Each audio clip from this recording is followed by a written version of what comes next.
Thank you. In the interest of time, I'll skip the pleasantries and get right on with it. What we are proposing is a simple idea that on a ballot, the voters would have the option to vote against a candidate instead of for a candidate. Each voter still has only one choice, one vote. You can only vote either for or against a candidate. And if you vote against, your vote will be counted as -1. Winner is a person who gets higher net positive votes. There are basically three main reasons why we believe this will improve democracy. Number one, we believe this should be a fundamental human right. Number two, it will increase participation. Number three, it will reduce the influence of extremists. Now, to understand why it should be a fundamental right, let's think about the situation where there's only one candidate. Suppose there's only one candidate and you can only vote yes. How different is it from North Korea? But there are plenty of examples all over the world where there's only one candidate in local elections. Here are just some examples from Taiwan, from United States, from UK.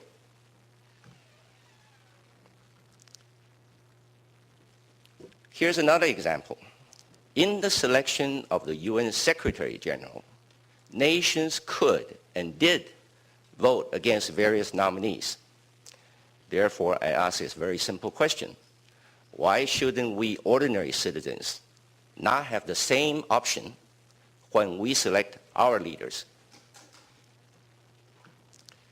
Now, the impact of increased participation can be analyzed theoretically first. Here's one example. Suppose there are 31 voters voting for A, 29 voting for B in a two-person contest. That's what the current rule will be. A wins with a majority mandate of 52%, a 3% margin of victory. That's what the current rule says. However, my opinion of this result is that very likely A not only does not have majority, probably does not have the mandate either. Suppose there are just 7 people who don't like either A or B and refuse to vote for them. It's against their conscience. With the option to vote against, now they can vote. And suppose 5 vote against A and 2 against B. The result will be B wins. B wins, but he does not have the majority mandate in a two-man race. More voters participated, 67% versus 60%. The result is more transparent, more truthful, more truthfully reflect what the voters' preferences are. And the winner in this case, even in a two-man race, cannot arrogantly proclaim he has majority mandate. That's theoretical. What's the research? We work with Gallup and Rand Corporation in several researches, 3 in Taiwan, 2 in the United States. I'll just show you the results of one research. This was done by Rand Corporation during the last presidential election. The margin of error was very small, only 1.7%. Now, this is a typical poll that you might see today. I want to call your attention to the bottom row, where the will not vote percentage is 16.7%. Compare this with the result when people have the option to vote against. Notice the will not vote percentage dropped to 9.5%. The difference, 7.2%. 7.2% increased participation in the United States would have meant more than 16 million additional voters going to the polls. And Trump would have received net negative votes, almost 4%. Never should have been elected.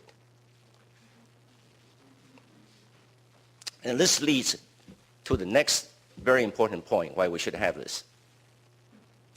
Because each person has only one vote, no politician or party will be so stupid as to encourage loyal supporters to vote no, because you need the yes vote. So who's going to vote no? The not loyal, not partisan voters, the middle electorate. And because you only have one vote, if you choose to vote no, you're going to pick one person, the person you despise the most. That's the extremist to the middle electorate.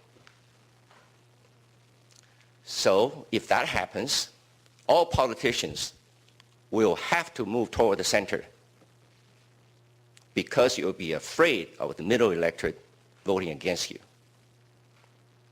Societies will become more harmonious internally and also less likely to war against the neighbors.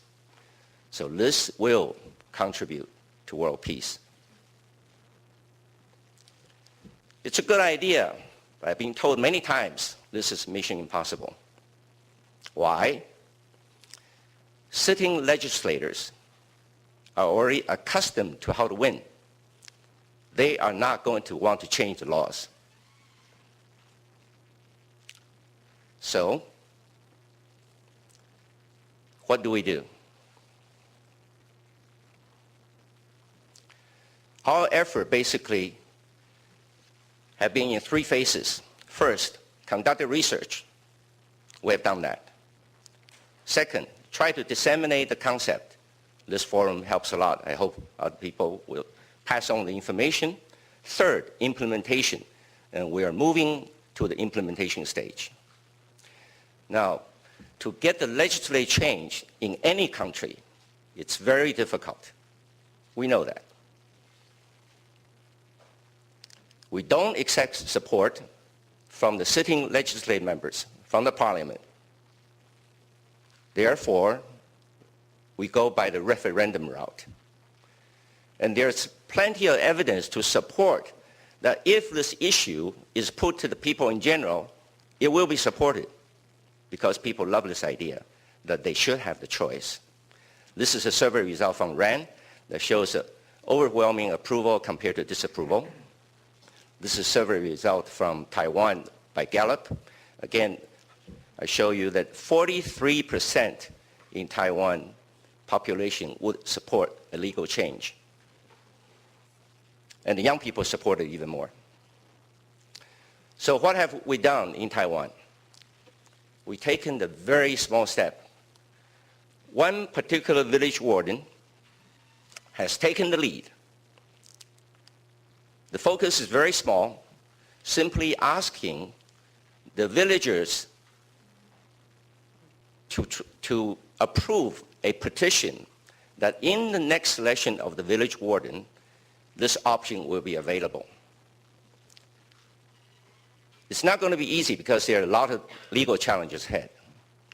We have moved on to the next target, Berkeley, California. Why Berkeley?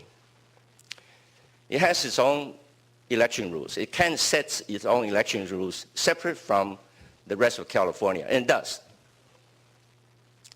It also has laws governing referendum. And because it's a city, a small city, we only need 3,000 signatures to get a referendum in Berkeley. We estimate the cost will be $30,000 US. It's not an insurmountable task. Everybody in this forum can help. If you agree with this, this is my advice. take small steps. Start small, but be patient, persistent. Join us on our Facebook group, Balanced Ballot International. Form your own local groups in your own country.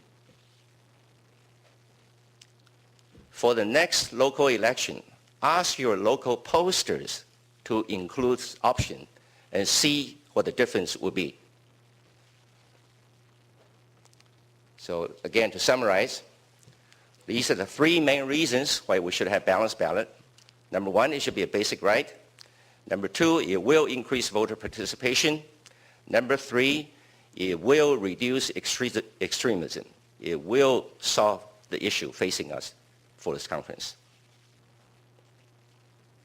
Thank you.